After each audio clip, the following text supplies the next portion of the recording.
प्रणाम सभी को। हम लोग स्वाध्याय कर रहे हैं हमारी भावी पीढ़ी और उसका नव निर्माण डे 5। आगे हम लोग देखते हैं कि इसमें क्या बताया जा रहा है। गर्भावस्था में बच्चा अपनी माता के केवल प्रकट आचरण से ही प्रभावित नहीं होता, उससे तो बहुत हल्का असर बालक की मनोभूमि पर पड़ता है। अधिकांश प्रभाव तो मानसिक भावनाओं और विचारणाओं का होता है। नारी की मनोभूमि को व्यवस्थित रखने में उसके पति और परिजनों की जिम्मेदारी भी कम नहीं है, पर प्राणवान और संकल्पशील माताएं अपने बच्चे के लिए उन सब परिस्थितियों की उपेक्षा भी कर सकती है जो उसके मस्तिष्क में विषाद उत्पन्न कर सकती थी। घर के अमंगल वातावरण को भी वे गर्भस्थ बच्चे के कल्याण के लिए बचा सकती है और उनकी अपने पड़ छाप न पड़ने देकर निष्ठापूर्वक अच्छे विचार, अच्छी भावनाएं और पवित्र जीवन बिता सकती है। इसी निष्ठा का बालक के निर्माण में उपयुक्त प्रभाव होता है।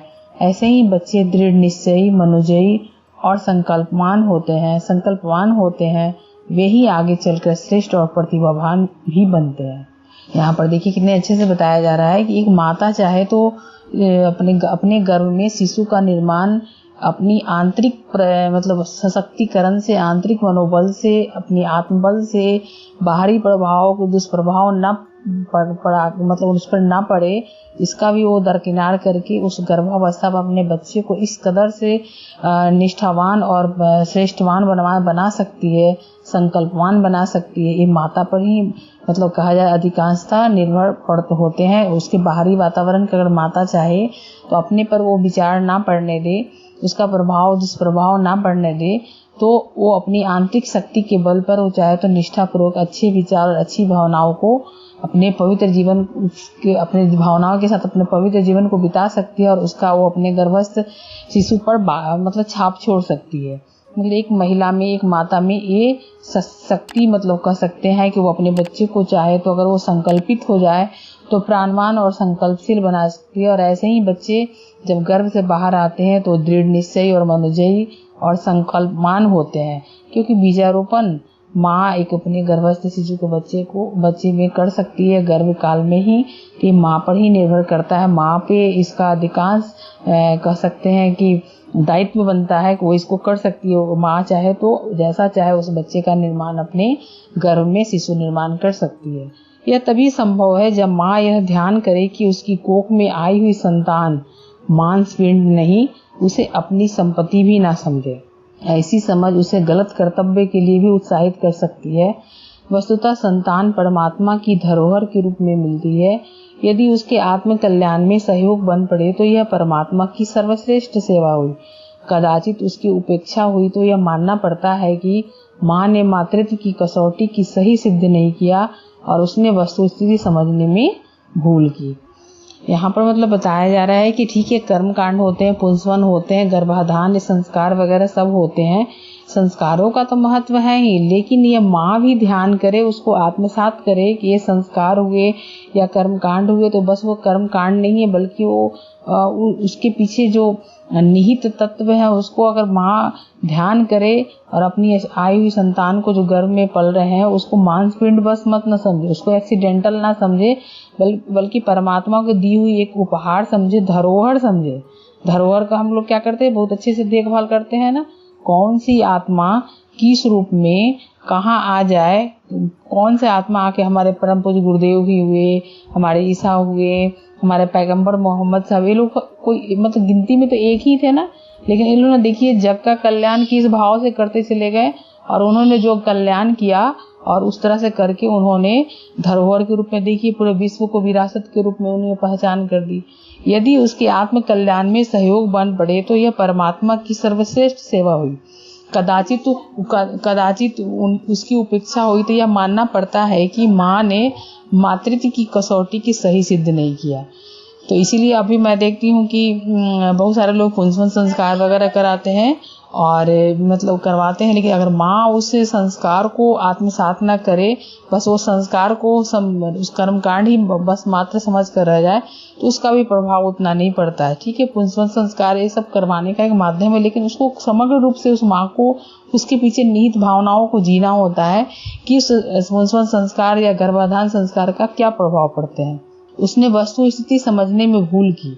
ये समझा जाना चाहिए। यानी कि जो भी सामना वो माँ कर रही है तो उसमें कहीं ना कहीं वो चाहे तो जितने भी दुष्प्रभाव पड़ते हैं या फिर उसके सामने विपरीत परिस्थितियां हैं तो माँ चाहे तो उसको दरकिनार करके अपने आप को एक कह सकते हैं उत्तम सुव्यवस्थित कसौटी पे खड़ा कर सकती है, खड़ा रख सकती है, अपने आप को कसौटी पे खड़े उतार सकती है। सुयोग बालक ही राष्ट्र के सुयोग व नागरिक बनते हैं। अच्छे बीजों से उत्पन्न खेती ही अच्छी होती है। सुयोग संतान होना बहुत कुछ इस बात पर अवलंबित है कि माताएं भी सुयोग हो और बालक के निर्माण की प्रचुर क्षमता और आवश्यक ज्ञान भी उन्हें हो। स्वस्थ रहना, स्वच्छता प्रिय होना, व्यवहार कुशल, मधुर भाषणी, कर्मनिष्ठ एवं सादगी प्रिय होना, ये सभी आवश्यक गुण एक सुयोग माता में हो, पर साथ साथ उसका संकल्प बल भी प्रखर हो और वह संकल्प शिशु को एक महात्मा के रूप में ध्यान रखकर ही हो। यहाँ पर बताया जा रहा है कि सुयोग संतान होना बहुत कुछ इस बात पर भी अवलंबित है कि माताएं भी सुयोग्य हो और बालक की निर्माण की प्रचुर क्षमता और उसको ज्ञान हो, यानी वो प्रज्ञावान हो, निष्ठावान हो, श्रद्धावान माँ हो, स्वस्थ स्वयं भी रहे, स्वच्छता प्रिय हो, व्यवहार कुशल हो। यदि हम बहुत सारे चीजों में निपुण नहीं भी हो, यदि हम सिर्फ व्यवहार कुशल रहते हैं तो उसका प्रभाव हमारे बच्चे पे पड़ता है। मधुर भाषणी हो, कर्मनिष्ठ हो, सादगी प्रिय हो, ये सब क्या है? सद्गुणों का संचय है। सद्गुणों के संचय ही तो हमारी परमात्मा है। तो हम इस तरह से गुण को अपने अंदर समाहित करेंगे तो हमको आने वाली संतान को कुछ सिखाने की जरूरत नहीं पड़ेगी। उसको हम एक तरह से घर में ही अपने मतलब कर्मों के कह सकते हैं द्वारा अपनी मनसा कर्मणा वचना जो होता है उन तीनों को अगर समन्वय से चाहे तो अपने बच्चे को एक तरह से संस्कारित कर सकते हैं। भारत अगर हम कुछ नहीं भी करें तो अगर एक माँ जो गर्भवती है या गर्भधारण करना चाहती है वो अपने कहा जाता है कि वो सिर्फ नित्य ये कहे कि मैं एक अच्छे पुत्र या पुत्री या संतान को जन्म देने जा रही हूँ, एक श्रेष्ठ नागरिक देश को देने जा रही हूँ, मेरा पुत्र या पुत्री संस्कारवान होने जा रहा है, जो भी वो समाज के लिए वो एक संकल्पित ऐसे व्यक्तित्व गढ़ने जा रही हूँ। इस तरह से अगर वो श्रेष्ठ बातें अपने गर्भाधान के दौरान या गर्भ धारण करने के बाद भी अगर वो अपनी गर्भ संवाद करे तो कहा जाता है कि उसकी भी बहुत ही प्रखर प्रभाव पड़ते हैं। जैसा कि हम लोगों ने पिछले स्वाध्याय में देखा और सुना कि एक माँ जो थी जॉन डिक्सन विद्वान से बहुत प्रभावित थी। जब उसकी संतान हुई तो उसकी दोनों आंखों पे, एक आंख पे जे और एक पे डी की आकृति उभर रही थी। बहुत डॉक्टरों ने पता लगाया, साइंस ने पता लगाया कि ऐसा क्यों है। अंततः जो साइकोलॉजिस्ट होते हैं, मनोवैज्ञानिक होते हैं, उन्होंने उसकी माँ से पूछा कि तब उसने बताया कि जब गर्भवती थी वो, तो वो जॉन डिक्सन के विद्वता से चूंकि बहुत प्रभावित थी और चाहती थी कि उसको होने वाली संतान भी वैसी हो, तो वो जॉन डिक्सन को याद करती थी और जब उसे याद आता तो अपने गर्भवती होने के दौरान ही वो जे और डी लिखा करती थी। और ये उसकी प्रबल भाव के कारण, प्रबल इच्छा के कारण, उसके प्रबल प्रभाव के कारण ही उस बच्चे की आंखों के आगे जे और डी मतलब आकृति उभर रहे थे। मतलब ऐसे माँ के चिंतन का और व्यवहार का प्रभाव पड़ता है हमारी भावी पीढ़ी पे, हमारे आने वाले शिशु पे, हमारे आने वाले संतान पे। ये सब एग्जाम्पल हमें इस वाङ्मय के द्वारा बताया जा रहा है। तो हम सीखे और समझे कि हम जीवात्मा को कैसे गढ़ सकते हैं। सुयोग्यता का आधार पवित्रता और आध्यात्मिकता ही होना चाहिए। आज भौतिक दुनिया में देखिए सब लोग दौड़ रहे हैं, लेकिन भीतर की सुख शांति की कोई खोज नहीं कर रहा है। साइंस हमें सब कुछ दे रहा है लेकिन अंदर की शांति हमें खुद ही तलाशनी पड़ती है। हमें उसके लिए खुद ही आत्मभाव में रहना पड़ता है। लेकिन हम दिन ब दिन क्या है, शरीर भाव में ज्यादा स्थित होते चले जा रहे हैं, आत्मभाव को भूलते चले जा रहे हैं, जिसके कारण मानसिक और शारीरिक अस्वस्थता हमें मिल रही है, दुश्चिंतन मिल रहा है। समाज में देखिए बौद्धिक क्रांति तो हो रही है, लेकिन कहीं भी देखा जाए तो बुद्धि तो सबको है लेकिन सद्बुद्धि बहुत कम लोगों के पास है। अपने बुद्धि का लोग दुरुपयोग कर रहे हैं। अहंकार का तो मत पूछिए, एकदम प्रकाष्ठा है समाज में। सब लोग अपने आप को इतने तेज और अपने आप को समझते हैं कि हम सर्वश्रेष्ठ हैं। श्रेष्ठ समझे हम, लेकिन सर्वश्रेष्ठ ना समझे, क्योंकि जहां हम सर्वश्रेष्ठ समझ लेते हैं वहां फिर हमारे सीखने की गुंजाइश, एक दूसरे को मतलब दूसरे के प्रति आत्मीयता का विस्तार करने के प्रति जो एक हमारे अंदर गुण होना चाहिए वहीं वो खत्म हो जाते हैं। तो आध्यात्मिकता का अर्थ ही है कि नारी में मातृत्व के सभी आवश्यक गुणों का समावेश होना। प्रेम, स्नेह, आत्मीयता, वात्सल्य, आस्तिकता आदि सभी गुण उसी के अंतर्गत है। नारी जीवन में इनका समावेश होने पर ही यह संभव है कि वो अपने बच्चे को शुद्ध, प्रबुद्ध, निरंजन और आत्मस्थित होने का उपदेश दे सके।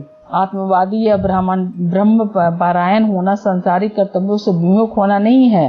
मतलब यहाँ बताया जा रहा है कि आत्मवादी है हम, अगर हम आत्मभाव में रह रहे हैं, ब्रह्म पारायण यानी ब्रह्म को जानने का प्रयास कर रहे हैं, नारायण को जानने का प्रयास कर रहे हैं, इसका मतलब ये नहीं है कि हम सांसारिक कर्तव्यों से विमुख हो जाना नहीं है। हमारे गुरुदेव को देखे या फिर हमारे जितने भी ऋषि मुनि थे, अगर प्राचीन काल में देखे, सभी सद गृहस्थ थे, सब एक गृहस्थ जीवन जीते थे। सबकी ऋषि पत्नियां हुआ करती थी और दोनों मिलकर एक अपने गृहस्थ की पटरी को चलाया करते थे। तो इसका मतलब ये नहीं है कि हम अपने अध्यात्मवादी होने का मतलब ही अपने कर्तव्यों को याद रखना, चाहे वो हमारे सांसारिक हो या आध्यात्मिक हो, वरन उसमें दिव्य जीवन के प्रति दृढ़ता उत्पन्न करना है। इसलिए माताओं को कर्तव्य परायण होने के साथ साथ ईश्वर पारायण होना भी आवश्यक है। इस प्रकार का समन्वय होने से ही गर्भस्थ शिशु के निर्माण की आवश्यकता को पूरा किया जा सकता है। यहाँ पर बताया जा रहा है कि माताओं को कर्तव्य पारायण होने के साथ साथ ईश्वर पारायण भी हो, यानी वो शरीर भाव में रहते हुए भी आत्म भाव में भी रहे। वो आत्मा की जो हमारे जो इस शरीर में स्थित एक आत्मा है, एक प्राण शक्ति है, उसकी भी महत्व को समझे। यानी माँ एक निष्ठावान हो, श्रद्धावान हो और साथ साथ वो प्रज्ञावान भी हो। तो इससे क्या होता है, गर्भस्थ शिशु को मतलब उसको निर्माण करने की जो आवश्यकता जो होती है एक माँ बहुत आसानी से पूर्ण कर लेती है। इसलिए महिलाओं को शिक्षित होना, व्यवहारिक होना, कुशल परायण होना, कर्तव्यशील होना बहुत जरूरी है, ऐसा माना जाता है। क्योंकि एक नारी जो है एक जननी है और एक ऐसे जीवात्माओं को गढ़ने की क्षमता रखती है जो विश्व में शायद किसी को नहीं है। तो एक सृष्टि का निर्माण करने जाती है, सृष्टि के निर्माण में वो एक प्रकृति की सहायिका होती है। तो एक नारी जितने ही परिपक्व होते जाएगी इस मामले में, वो अपनी जिम्मेदारी को समझेगी, जितने ही उसके अपनी इस जिम्मेदारी के प्रति ईमानदारी होगी, उसको वो अच्छे से निभाएगी। तो सभी को प्रणाम, धन्यवाद। हमारे YouTube चैनल को सब्सक्राइब करें और बेल आइकन को दबाकर ऑल पर क्लिक करें ताकि आने वाले सभी वीडियोस की नोटिफिकेशन आपको मिलती रहे।